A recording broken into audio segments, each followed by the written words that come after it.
Hiya, my name's Charlie and welcome to my channel. Thank you so much for everyone that watched my last video of me coming back, my Charlie chat of me coming back to YouTube /booktube. You guys were so sweet. You left so many nice comments. I recognised so many of my OG subscribers, which was just so wonderful. Yeah, I wasn't expecting anybody to watch the video at all. So thank you, and thank you for all the new people that have come along and subscribed as well. I very much appreciate you all. So yeah, thank you so much. Right, so today's is, like I said, the June TBR. Predominantly, for 10 days of this will be focused on my CaribAthon TBR, which CaribAthon, if you don't know, is run by Peter from Comfy Cozy Up. I love her channel, she's just so amazing, I love her. And Karen from Run Right Reads. I'll put all the links in the description. So that's being run from the 8th of June to the 18th of June. I think it says that's 10 days. I've got five books for the CaribAthon, but bear in mind, anything I don't read in those 10 days, I'll probably just stretch over the month. I've got 4 physical books, all under 300 pages, and 1 audiobook, which is 20 hours, but again, over the month, so yeah. So the first one on my stack is When We Were Birds by Ayanna, Lloyd, Banyo. She is a Trinidadian author. I think actually quite a lot of these books are, I think most of them are Trinidadian authors, and maybe I think there's one Barbadian author, I think. I'll double check. This is a literary fiction with magical realism, and it's got some romance in it, I believe. And it's told about so 2 characters, Darwin and Yejade, and Darwin is a gravedigger, and Yejade has I think someone's passed away, a relative, I think it's either a mother, has passed away recently, and she's sort of inherited this power to speak to the dead. I think they meet at a graveyard, from what I can gather, and it sort of spirals off. They meet in a cemetery in Port Angeles. Sorry, I got that wrong. And yeah, it sort of, I guess their journey together spirals off, and we'll see what happens. So yeah, I would be interested in this. Yeah. So yeah, I think I heard about this. I saw this on Cindy's from Book of Sins Instagram quite a while ago, because I think she reviewed it quite a while ago, and it's been going around anyway, around the Bookosphere. So yeah, I'm excited to read this, and I know that, again, Peter read this recently, and I think she said it was really good. So yeah, excited to get to that one. Don't know where I'm going to put the books. The next one on my list is Sam Selvon's The Lonely Londoners. This is just a classic. It's very short. It's less than 150 pages. Oh, I'm upping myself. And it's about, I think it's in my notes, it says, in the height of the aftermath of the war, they flocked to the mother country, in the West Indians, in search of a prosperous future, but instead they have the harsh realities of living hand to mouth, yet friendship flourishes amongst these lonely Londoners, and in time they learn to survive. So yeah, it's a classic. Quite a lot of people have probably read this one, and again, it's another Trinidadian author, so I'm excited to get to this one. I got this from the library, so this will probably be one of my first ones I pick. I'm not going to do that one next. Let's see if that's one. The next one on my list is The Girl with the Hazel Eyes. I think I got this for my birthday last year, because this is another one I've heard Peter talk about. She, this is was one of her favourite books, I think, of the year that she read it. So it's by Callie Brown. This is the Barbadian author, and it's a contemporary. It says it's a contemporary historical book, but I know that it's got mystery elements to it, and I feel like there's some darker undertones to the book. Sorry, I'll hold it so you can see it. And that, look at that beautiful cover. Apart from anything else, that's just gorgeous. This kind of gives me, I don't want to say it's the 7 Husbands of Evelyn Hugo vibes, because I feel like saying any book like that, it kind of brings it down a notch, but it does kind of give me a little bit of those vibes based upon the premise, in the sense of it's a best-selling novelist.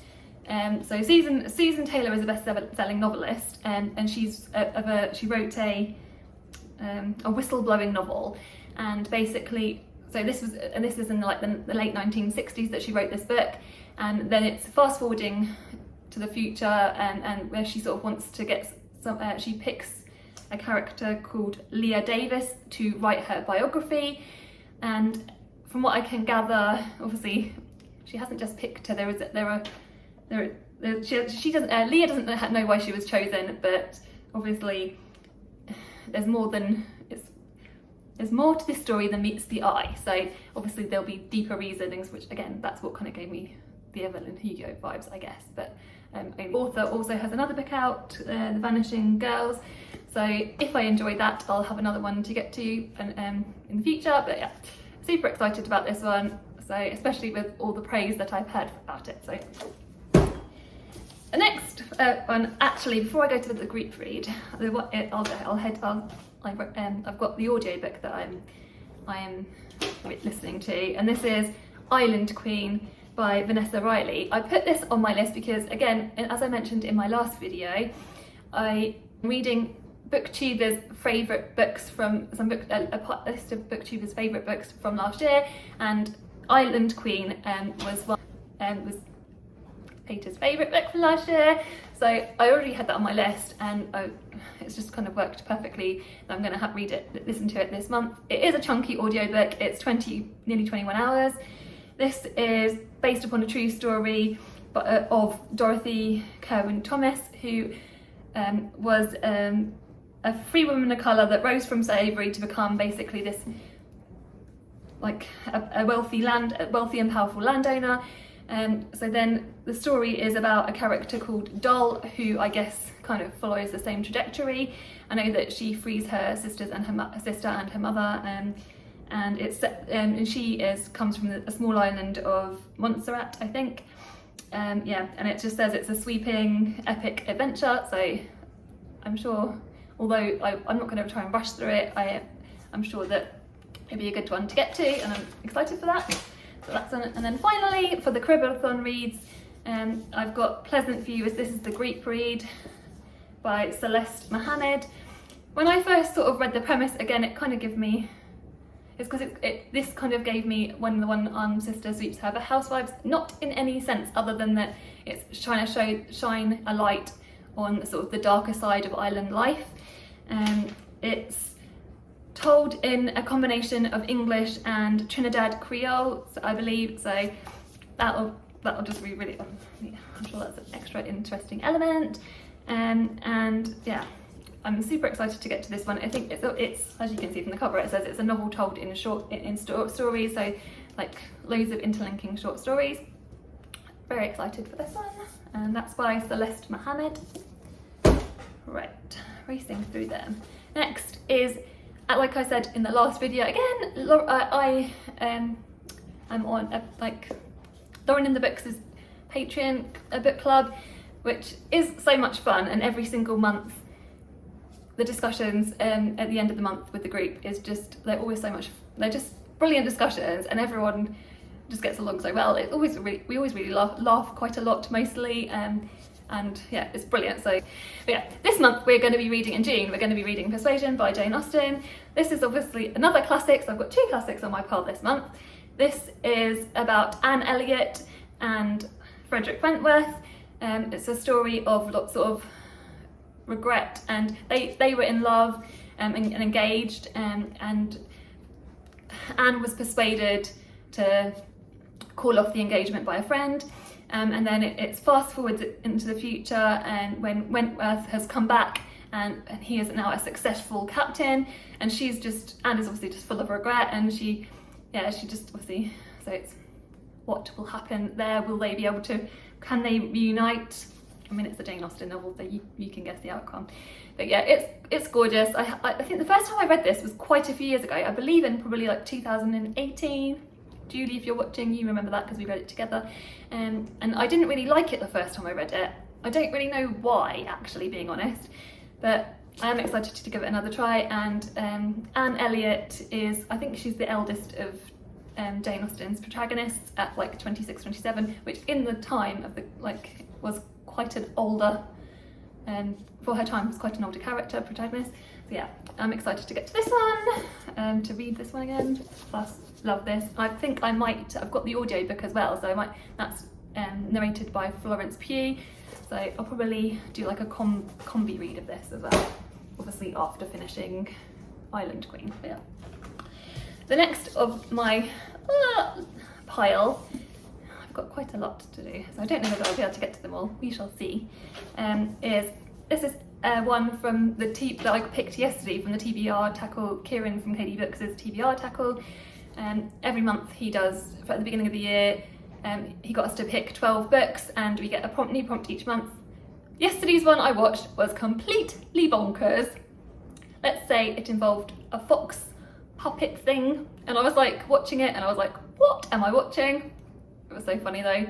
But the book I picked, I didn't really understand what the prompt was, but Kieran got Bob to pick his book. So I thought, do you know what? I think it was kind of like a freebie. So I just asked, I took a picture of my book stack, and I asked Charlie from Charles Heathcote I got him to pick which book. So he's chosen Expectations by Anna Hype.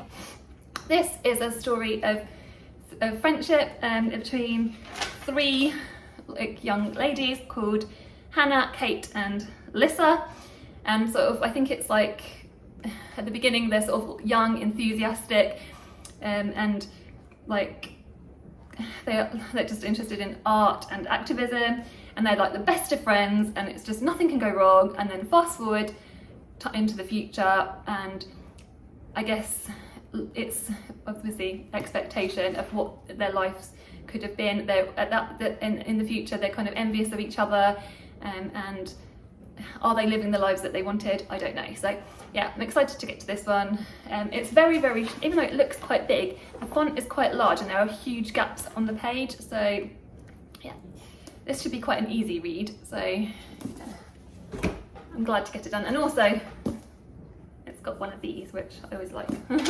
Side note. Right.